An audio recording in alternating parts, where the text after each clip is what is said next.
episode of Fishing with JC, and boy, it has been a long time coming for a few great reasons. Let's start with those. First, I got rid of my 2016 Hobie Outback, the blue one that you've seen on this channel, and although it was a bittersweet moment, one of the great things that happened because of that is I got into a 2020 Hobie Outback with a power pole setup. So today is actually going to be its maiden voyage. It's the first time I'm going to be taking it out. So yeah, I'm really excited about that. Then I landed an awesome sponsor. That's right, Fishing with JC is sponsored now by the beer salt company Twang. And I've partnered up with them for this year, for this season, and they're actually going to be paying for all of my tournaments that I fished this year. So that's super exciting. And another thing even more exciting happened than that. You might be thinking, what? More exciting than a sponsor that's going to pay for all your kayak trips, all your tournaments, and boat tournaments? Yes, I became a dad. Thank God, by the grace of God, my wife and I were blessed with a beautiful baby girl. And yeah, I'm a father now, so that's been really exciting. And another reason why I hadn't been on the water too much. But things are starting to settle down now. And yeah, we're going to be taking a lot of adventures. So stay tuned, guys, and let's get into today's maiden voyage of the new Kayak.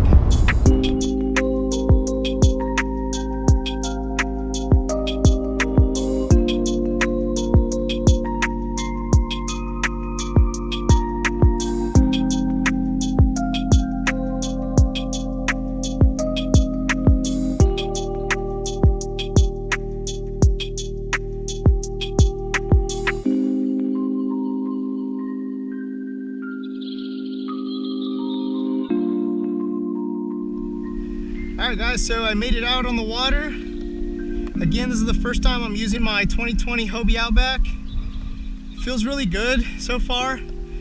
I do note that these newer Mirage drives with the forward reverse, they do have a little bit more play. Like you can see right here with my feet just moving them. They have a little bit more play than the older GT drive that I had on my 2016. But I mean, it doesn't feel like it's gonna break on me or anything. It just has a little more play. The Kayak is fast.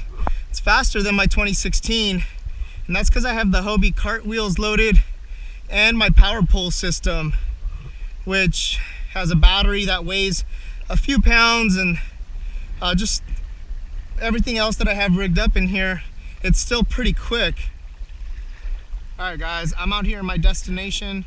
I'm fishing this little cove. If you fish down here in South Padre, you're probably familiar with this area. It's called the Shores. There's no secret to it. I got my power pole anchored down, and basically I'm just gonna fish all along this little shoreline. You probably saw a little blow up over there, some bait jumping. I'm looking for reds mostly. In the deeper, it drops down. It's kind of like a bowl right here. And in the deeper water, I usually catch some trout on a good day, and there's some flounder in here too. So we'll see what we can pull out. Hopefully we can. So I'm fishing a Kelly Wiggler Willowtail in the plum truce color. Plum is the main color here with a chartreuse tail.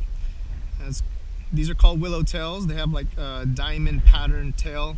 A lot of action. The cool thing about these lures is you can work them pretty quick, and that tail is going to give you a lot of vibration, and you can also jig them like I'm doing right now, and that tail creates a nice little stand-up presentation in the water, and that's how I hook my flounder usually with these Willowtails.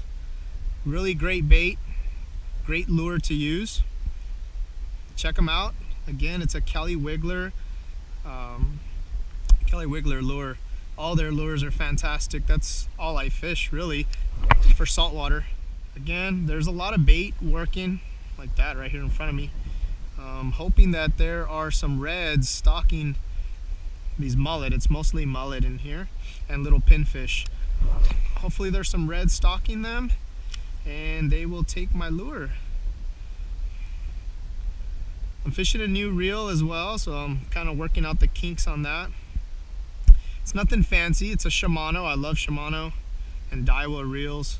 It's a Shimano Kayak tomato. It's a decent reel. It's about 89, 90 bucks, brand new. I'm just giving it a little test drive here. Probably going to have to adjust the brakes. It's not a magnetic brake system, it's a manual brake system. So probably going to have to mess with that a little bit so I can get a little more distance on my cast. I love bait casters, it's pretty much all I use. And yeah, it's very comfortable with bait casters. So this spot that I came out to fish, it's not a very productive spot. Today I really wanted to get a feel for the kayak, like I was saying in the intro, and this is just a spot that I fish, that I grew up fishing, that I'm just comfortable in. It's the bayside, there's no deep channels that you're passing through. I think the deepest boat channel is about 8 feet deep. Another spot that I fish that does produce a lot of fish. I mean, you have to paddle across the main intercoastal, and I mean that can range from 30 to 50 feet. And like I said, it's my maiden voyage. It's the first time taking this kayak out, so I didn't want to get into any sketchy situations. Want to get a feel for the kayak first. All right, let's see if I can get a fish. I think I have a flounder. I got a bite right here, right at me. Let's see. Oh, yeah, it was a flounder for sure. Right here, right in front of me. I just set the hook a little too soon. Flounder, wow. Flounder like to gulp up that lure, and they kind of hold it in their mouth for a bit. And that's what happened. It just gulped up the lure. But I pulled it right out of its mouth. They say with a flounder, when you get a bite, you want to let it sit for a little bit before you set the hook.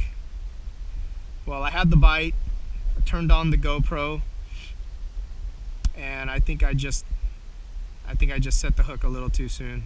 I got excited. Definitely a flounder bite though. So this area I'm fishing, it drops off. So that's, you know, you might be thinking, why are you not casting it way out there? And I'll alternate my cast, but right along here I'm fishing a drop off, and that's where flounder kind of like to hang out as well.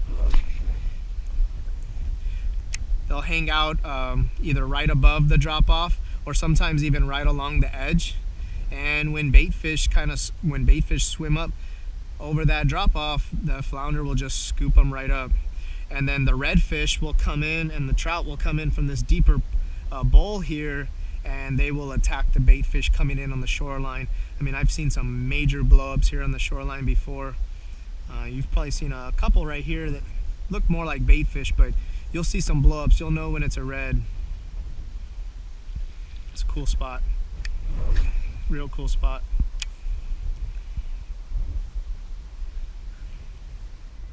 Texas had a major freeze. We had a big freeze not too long ago. The fish bite has been a little slow, but it's starting to come back. And that's another reason why I'm working these willow tails just nice and slow. I have a paddle tail on as well.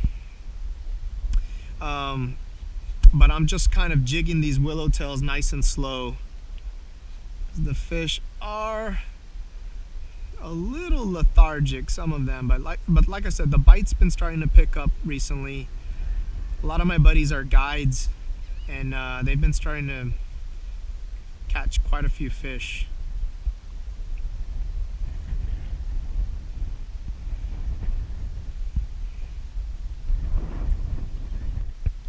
So those of y'all interested in the Hobie or the micro power pole for your Hobies, it's very simple install. It comes with 4 bolts, and that bolts right into the threads that Hobie has put in the Outback.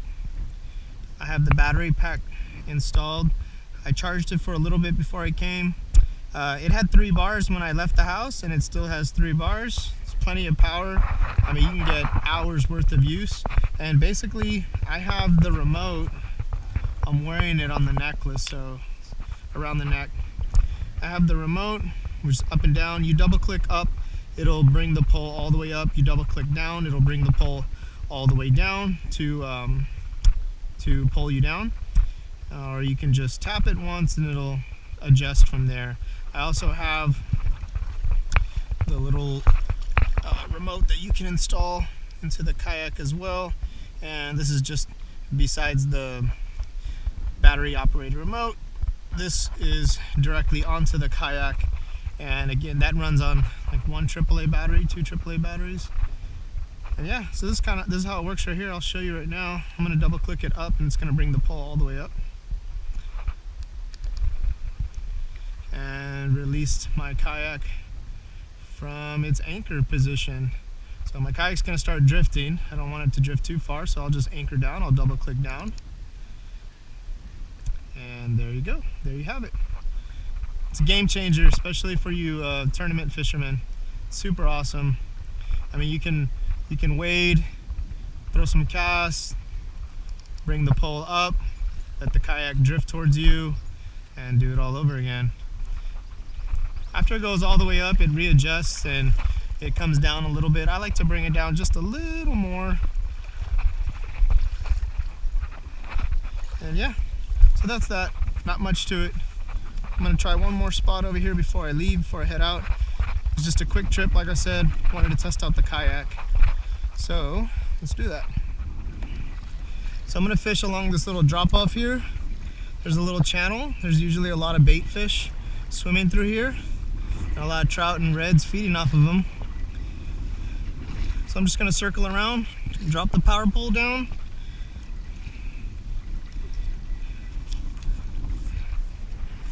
and put some casts out. This looks pretty good.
So just caught that little trout on the willowtail. It's nice to see that these fish are still alive, especially that juvenile. You can see when I released him, he was pretty lethargic, but he ended up swimming away. But yeah, I'm gonna take it in. Look at this sunset. It's freaking gorgeous. Beautiful sunset out here in South Padre. But hey, I didn't get skunked on my maiden voyage. I'll take that little trout, and again, I'm really just happy and excited to see that they're alive. That a lot of these fish survived the freeze. It was one of the worst fish kills in Texas since the late 50s or 60s. So we'll see. I'm gonna throw one more cast, the good old one more cast line. I don't know if you can see on the camera, there's a little slick that I threw right into. That's actually the channel. So I'm trying to work that little edge. It's kind of where I got that trout to bite.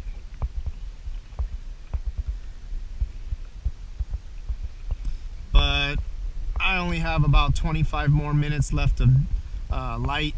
I gotta get back home. I gotta get back to the truck. So I'm gonna call it. That's gonna be it. I got one fish. Happy with that. Again, I wasn't out here trying to catch dinner. I was just trying to have a good time. So thanks for watching, guys, and I'm gonna load up. Peace, love, and fish on.